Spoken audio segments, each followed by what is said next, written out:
سيقول السفهاء من الناس ما ولاهم عن قبلتهم التي كانوا عليها قل لله المشرق والمغرب يهدي من يشاء إلى صراط مستقيم وكذلك جعلناكم أمة وسطا لتكونوا شهداء على الناس ويكون الرسول عليكم شهيدا وما جعلنا القبلة التي كنت عليها إلا لنعلم من يتبع الرسول ممن ينقلب على عقبيه وإن كانت لكبيرة إلا على الذين هدى الله وما كان الله ليضيع إيمانكم إن الله بالناس لرؤوف رحيم قد نرى تقلب وجهك في السماء فلنولينك قبلة ترضاها فول وجهك شطر المسجد الحرام وحيث ما كنتم فولوا وجوهكم شطره وإن الذين أوتوا الكتاب ليعلمون أنه الحق من ربهم وما الله بغافل عما يعملون ولئن أتيت الذين أوتوا الكتاب بكل آية ما تبعوا قبلتك وما أنت بتابع قبلتهم وما بعضهم بتابع قبلة بعض ولئن اتبعت أهواءهم من بعد ما جاءك من العلم إنك إذا لمن الظالمين الذين آتيناهم الكتاب يعرفونه كما يعرفون أبناءهم وإن فريقا منهم ليكتمون الحق وهم يعلمون الحق من ربك فلا تكونن من الممتدين ولكل وجهة هو موليها فاستبقوا الخيرات أينما تكونوا يأت بكم الله جميعا إن الله على كل شيء قدير ومن حيث خرجت فول وجهك شطر المسجد الحرام وإنه للحق من ربك وما الله بغافل عما تعملون ومن حيث خرجت فول وجهك شطر المسجد الحرام وحيث ما كنتم فولوا وجوهكم شطره لئلا يكون للناس عليكم حجة إلا الذين ظلموا منهم فلا تخشوهم واخشوني ولأتم نعمتي عليكم ولعلكم تهتدون كما أرسلنا فيكم رسولا منكم يتلو عليكم آياتنا ويزكيكم ويعلمكم الكتاب والحكمة ويعلمكم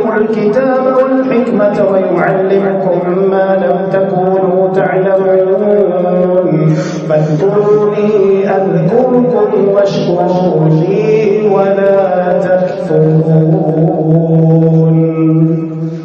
يا أيها الذين آمنوا استعينوا بالصبر والصلاة إن الله مع الصابرين ولا تقولوا لمن يقتل في سبيل الله أموات بل أحياء ولكن لا تشعرون ولنبلونكم بشيء من الخوف والجوع ونقص من الأموال والأنفس والثمرات وبشر الصابرين الذين إذا أصابتهم مصيبة قالوا إنا لله وإنا إليه راجعون أولئك عليهم صلوات من ربهم ورحمة وأولئك هم المهتدون إن الصفا والمروة من شعائر الله فمن حج البيت أو اعتمر فلا جناح عليه أن يطوف بهما ومن تطوع خيرا فإن الله شاكر عليم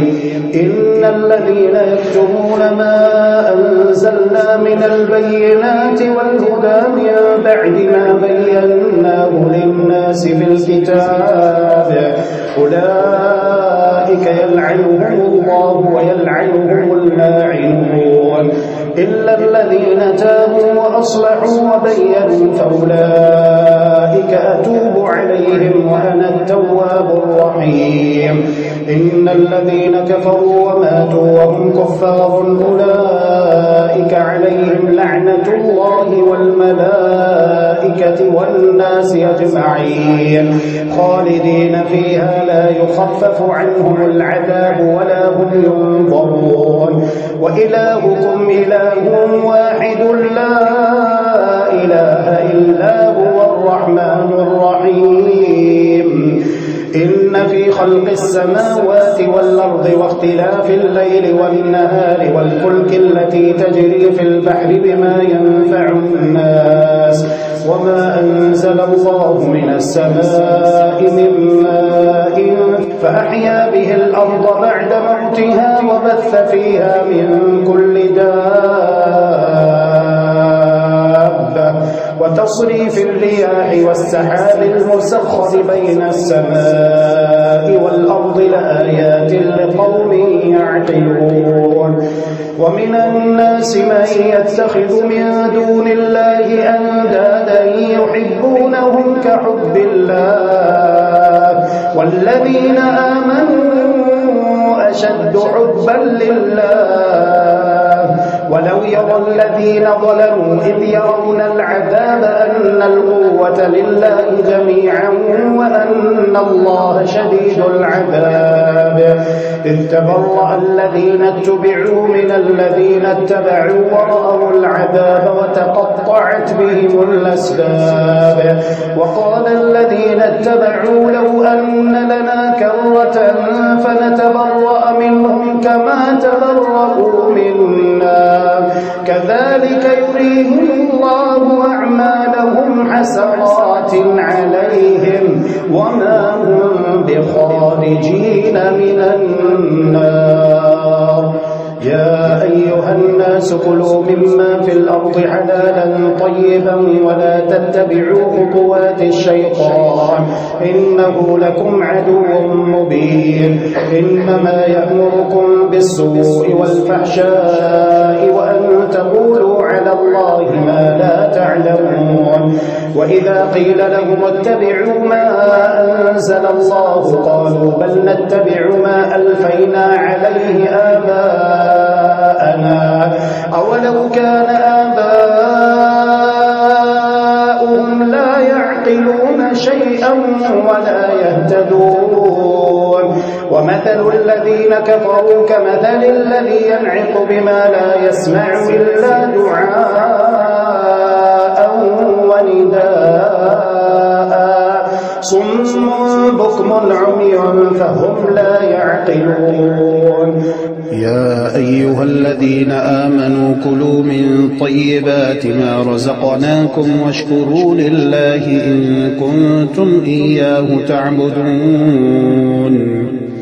إنما حرم عليكم الميتة والدم ولحم الخنزير وما أهل به لغير الله فمن اضطر غير باغ ولا عاد فلا إثم عليه إن الله غفور رحيم إن الذين يكتمون ما أنزل الله من الكتاب ويشترون به ثمنا قليلا أولئك ما يأكلون في بطونهم إلا النار ولا يكلمهم الله يوم القيامة ولا يزكيهم ولهم عذاب أليم أولئك الذين اشتروا الضلالة بالهدى والعذاب بالمغفرة فما أصبرهم على النار ذلك بأن الله نزل الكتاب بالحق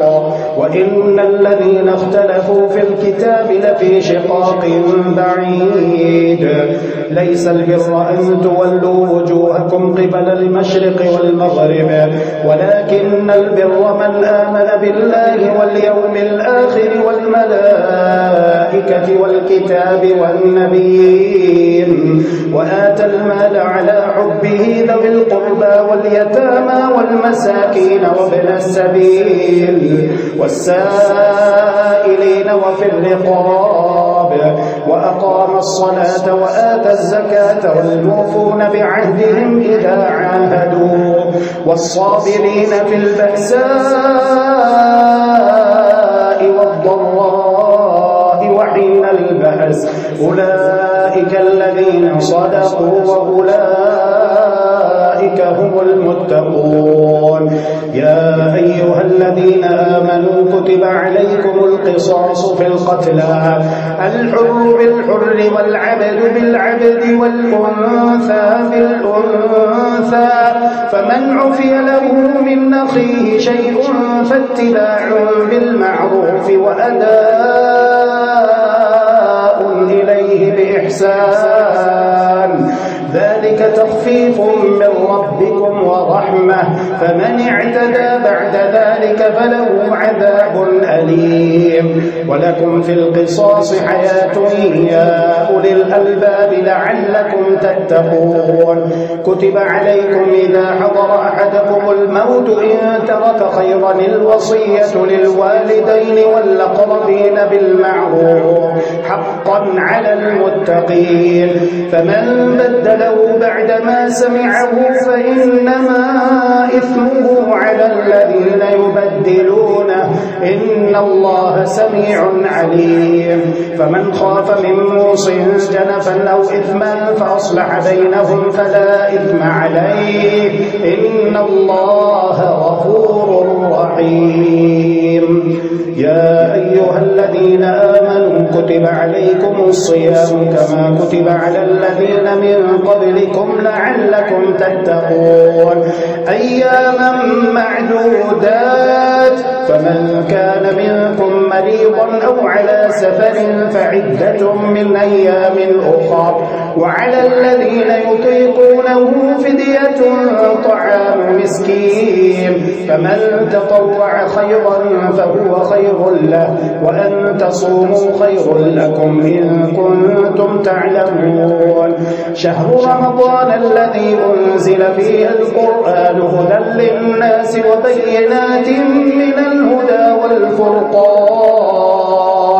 فمن شهد منكم الشهر فليصم ومن كان مريضا أو على سفر فعدة من أيام أخر يريد الله بكم اليسر ولا يريد بكم العسر ولتكملوا العدة ولتكبروا الله على ما هداكم ولعلكم تشكرون. وإذا سألك عبادي عني فإني قريب أجيب دعوة الداعي إذا دعان فليستجيبوا لي وليؤمنوا بي لعلهم يرشدون. أحل لكم ليلة الصيام الرفث إلى نسائكم هن لباس لكم وأنتم لباس لهم علم الله أنكم كنتم تختارون أنفسكم فتاب عليكم وعفى عنكم فالآن باشروهن وابتغوا ما كتب الله لكم وكلوا واشربوا حتى يتبين لكم الخيط الأبيض من الخيط الأسود من الفجر ثم أتموا الصيام إلى الليل ولا تباشروهن وأنتم عاكفون في المساجد تلك حدود الله فلا تقربوها كذلك يبين الله آياته للناس لعلهم يتقون. ولا تأكلوا أموالكم بينكم بالباطل وتدلوا بها إلى الحكام لتأكلوا فريقا من أموال الناس بالإثم وأنتم تعلمون. يسألونك عن الأهلة قل هي مواقيت للناس والحج وليس البر بأن تأتوا البيوت من ظهورها ولكن البر من اتقى وأتوا البيوت من أبوابها واتقوا الله لعلكم تفلحون. وقاتلوا في سبيل الله الذين يقاتلونكم ولا تعتدوا إن الله لا يحب المعتدين. وقتلوهم حيث ثقفتموهم وأخرجوهم من حيث أخرجوكم والفتنة أشد من القتل ولا تقاتلوهم عند المسجد الحرام حتى يقاتلوكم فيه فإن قاتلوكم فاقتلوهم كذلك جزاء فإن انتهوا فإن الله غفور رحيم وقاتلوهم حتى لا تكون فتنة ويكون الدين لله فإن انتهوا فلا عدوان إلا على الظالمين الشهر الحرام بالشهر الحرام والحرمات قصاص فمن اعتدى عليكم فاعتدوا عليه بمثل ما اعتدى عليكم واتقوا الله واعلموا أن الله مع المتقين وأنفقوا في سبيل الله ولا تلقوا بأيديكم إلى التهلكة وأحسنوا إن الله يحب المحسنين وأتموا الحج والعمرة لله فإن أحصرتم فما استيسر من الهدي ولا تحلقوا رؤوسكم حتى يبلغ الهدي محله فمن كان منكم مريضا أو به أذى من رأسه ففدية من صيام أو صدقة أو نسك فإذا أمنتم فمن تمتع بالعمرة إلى الحج فما استيسر من الهدي فمن لم يجد فصيام 3 أيام في الحج وسبعة إذا رجعتم تلك 10 كاملة ذلك لمن لم يكن أهله حاضر المسجد الحرام واتقوا الله واعلموا أن الله شديد العقاب الحج أشهر معلومات فمن فرض فيهن الحج فلا رفث ولا فسوق ولا جدال في الحج وما تفعلوا من خير يعلمه الله وتزودوا فإن خير الزاد التقوى واتقون يا أولي الألباب ليس عليكم جناح أن تبتغوا فضلا من ربكم فإذا أفضتم من عرفات فاذكروا الله عند المشعر الحرام واذكروه كما هداكم وإن كنتم من قبله لمن الضالين ثم أفيضوا من حيث أفاض الناس واستغفروا الله إن الله غفور رحيم فإذا قضيتم مناسككم فاذكروا الله كذكركم آباءكم أو أشد ذكرا فمن الناس من يقول ربنا آتنا في الدنيا وما له في الآخرة من خلاق ومنهم من يقول ربنا آتنا في الدنيا حسنة وفي الآخرة حسنة وقنا عذاب النار ربنا آتنا في الدنيا حسنة وفي الآخرة حسنة وقنا عذاب النار أولئك لهم نصيب مما كسبوا والله سريع الحساب واذكروا الله في أيام معدودات فمن تعجل في يومين فلا إثم عليه ومن تأخر فلا إثم عليه لمن اتقى واتقوا الله واعلموا أنكم إليه تحشرون ومن الناس من يعجبك قوله في الحياة الدنيا ويشهد الله على ما في قلبه وهو ألد الخصام وإذا تولى سعى في الأرض ليفسد فيها ويهلك الحرث والنسل والله لا يحب الفساد وإذا قيل له اتق الله أخذته العزة بالإثم فحسبه جهنم ولبئس المهاد ومن الناس من يشري نفسه ابتغاء مرضات الله والله رؤوف بالعباد يا أيها الذين آمنوا ادخلوا في السلم كافة ولا تتبعوا خطوات الشيطان إنه لكم عدو مبين فإن زللتم من بعد ما جاءتكم البينات فاعلموا أن الله عزيز حكيم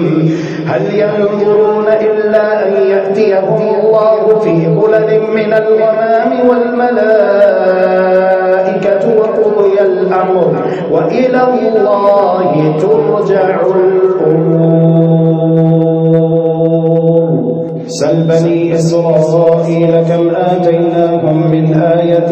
بينة ومن يبدل نعمة الله من بعد ما جاءته فإن الله شديد العقاب زين للذين كفروا الحياة الدنيا ويسخرون من الذين آمنوا والذين اتقوا فوقهم يوم القيامة والله يرزق من يشاء بغير حساب كان الناس أمة واحدة فبعث الله النبيين مبشرين ومنذرين وأنزل معهم الكتاب بالحق ليحكم بين الناس فيما اختلفوا فيه وما اختلف فيه إلا الذين أوتوه من بعد ما جاءتهم البينات بغيا بينهم فهدى الله الذين آمنوا لما اختلفوا فيه من الحق بإذنه والله يهدي من يشاء إلى صراط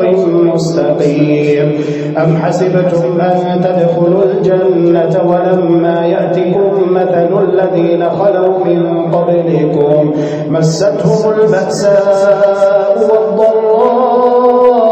وزلزلوا حتى يقول الرسول والذين آمنوا معه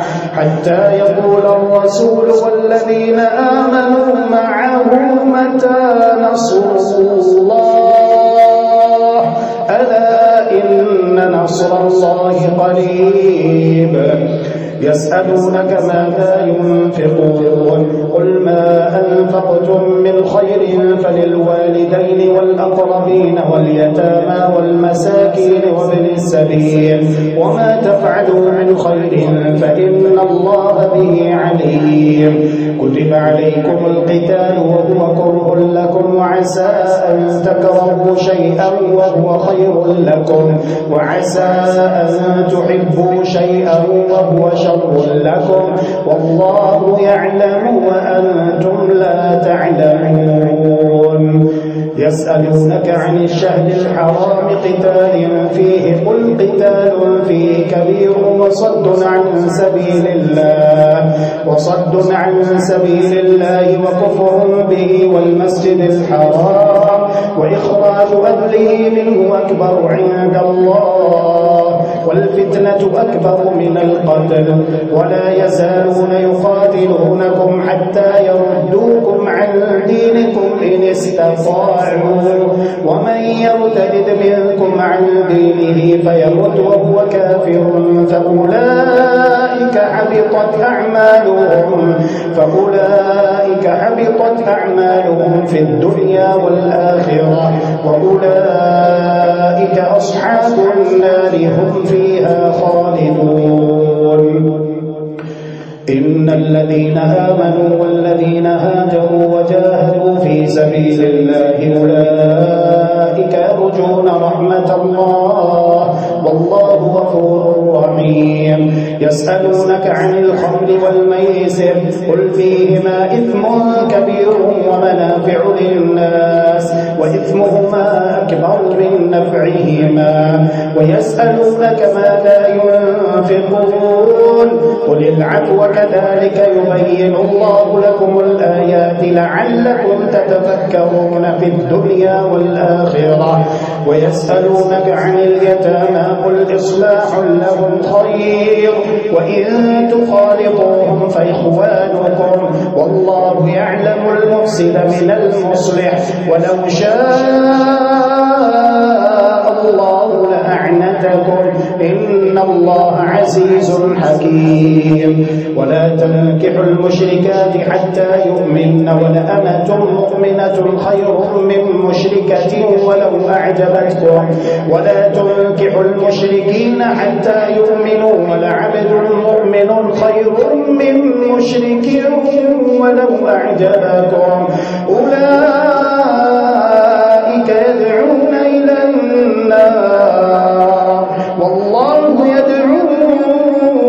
إلى الجنة والمغفرة بإذنه ويبين آياته للناس لعلهم يتذكرون ويسألونك عن المحيض قل هو أذى فاعتزلوا النساء في المحيض ولا تقربوهن حتى يطهرن فإذا تطهرن فأتوهن من حيث أمركم الله إن الله يحب التوابين ويحب المتطهرين نساؤكم حرث لكم فأتوا حرثكم أنى شئتم وقدموا لأنفسكم نساؤكم حرث لكم فأتوا حرثكم أنى شئتم وقدموا لأنفسكم واتقوا الله واعلموا أنكم ملاقوه وبشر المؤمنين ولا تجعلوا الله عرضة لأيمانكم أن تبروا وتتقوا وتصلحوا بين الناس والله سميع عليم لا يؤاخذكم الله باللغو في أيمانكم ولكن يؤاخذكم بما كسبت قلوبكم والله غفور حليم للذين يؤلون من نسائهم تربص 4 أشهر فإن فاءوا فإن الله غفور رحيم وإن عزموا الطلاق فإن الله سميع عليم والمطلقات يتربصن بأنفسهن 3 قروء ولا يحل لهن أن يكتمن ما خلق الله في أرحامهن إن كن يؤمن بالله واليوم الآخر وبعولتهن أحق بردهن في ذلك إن أرادوا إصلاحا ولهن مثل الذي عليهن بالمعروف وللرجال عليهن درجة والله عزيز حكيم الطلاق 2 فإمساكم بمعروف أو تسريح بإحسان ولا يحل لكم أن تأخذوا مما آتيتموهن شيئا إلا أن يخافا ألا يقيما حدود الله فإن خفتم ألا يقيما حدود الله فلا جناح عليهما فيما افتدت به تلك حدود الله فلا تعتدوها ومن يتعد حدود الله فأولئك هم الظالمون فإن طلقها فلا تحل له من بعد حتى تنكح زوجا غيره فإن طلقها فلا جناح عليهما أن يتراجعا إن ظنا أن يقيما حدود الله وتلك حدود الله يبينها لقوم يعلمون وإذا طلقتم النساء فبلغن أجلهن فأمسكوهن بمعروف أو سرحوهن بمعروف ولا تمسكوهن ضرارا لتعتدوا ومن يفعل ذلك فقد ظلم نفسه ولا تتخذوا آيات الله هزوا واذكروا نعمة الله عليكم وما أنزل عليكم من الكتاب والحكمة يعظكم به واتقوا الله واعلموا أن الله بكل شيء عليم وإذا طلقتم النساء فبلغن أجلهن فلا تعضلوهن أن ينكحن أزواجهن إذا تراضوا بينهم بالمعروف ذلك يوعظ به من كان منكم يؤمن بالله واليوم الآخر ذلكم أزكى لكم وأطهر والله يعلم وأنتم لا تعلمون والوالدات يرضعن أولادهن حولين كاملين لمن أراد أن يتم الرضاعة وعلى المولود له رزقهن وكسوتهن بالمعروف لا تكلف نفس إلا وسعها لا تضار والدة بولدها ولا مولود له بولده وعلى الوارث مثل ذلك فإن أرادا فصالا عن تراض منهما وتشاور فلا جناح عليهما وإن أردتم أن تسترضعوا أولادكم فلا جناح عليكم إذا سلمتم ما آتيتم بالمعروف واتقوا الله واعلموا أن الله بما تعملون بصير. والذين يتوفون منكم ويذرون أزواجا يتربصن بأنفسهن 4 أشهر و10، فإذا بلغن أجلهن فلا جناح عليكم فيما فعلن في أنفسهن بالمعروف، والله بما تعملون خبير. ولا جناح عليكم فيما عوضتم به من خطبة النساء أو أكننتم في أنفسكم، علم الله أنكم ستذكرونهن ولكن لا تواعدوهن سرا إلا أن تقولوا قولا معروفا، ولا تعزموا عقدة النكاح حتى يبلغ الكتاب أجله، واعلموا أن الله يعلم ما في أنفسكم فاحذروه، واعلموا أن الله غفور حليم. لا جناح عليكم إن طلقتم النساء ما لم تمسوهن أو تفرضوا لهن فريضة، ومتعوهن على الموسع قدره وعلى المقتر قدره متاعا بالمعروف حقا على المحسنين. وإن طلقتموهن من قبل أن تمسوهن وقد فرضتم لهن فريضة فنصف ما فرضتم إلا أن يعفون أو يعفو الذي بيده عقدة النكاح، وأن تعفوا أقرب للتقوى ولا تنسوا الفضل بينكم إن الله بما تعملون بصير. حافظوا على الصلوات والصلاة الوسطى وقوموا لله قانتين. فإن خفتم فرجالا أو ركبانا فإذا أمنتم فاذكروا الله كما علمكم ما لم تكونوا تعلمون. والذين يتوفون منكم ويذرون أزواجا وصية لأزواجهم متاعا إلى الحول غير إخراج، فإن خرجن فلا جناح عليكم فيما فعلن في أنفسهن من معروف، والله عزيز حكيم. وللمطلقات متاع بالمعروف حقا على المتقين، كذلك يبين الله لكم آياته لعلكم تعقلون. ألم تر إلى الذين خرجوا من ديارهم وهم ألوف حذر الموت فقال لهم الله موتوا ثم أحياهم إن الله لذو فضل على الناس ولكن أكثر الناس لا يشكرون. وقاتلوا في سبيل الله واعلموا أن الله سميع عليم. من ذا الذي يقرض الله قرضا حسنا فيضاعفه له أضعافا كثيرة والله يقبض ويبسط وإليه ترجعون.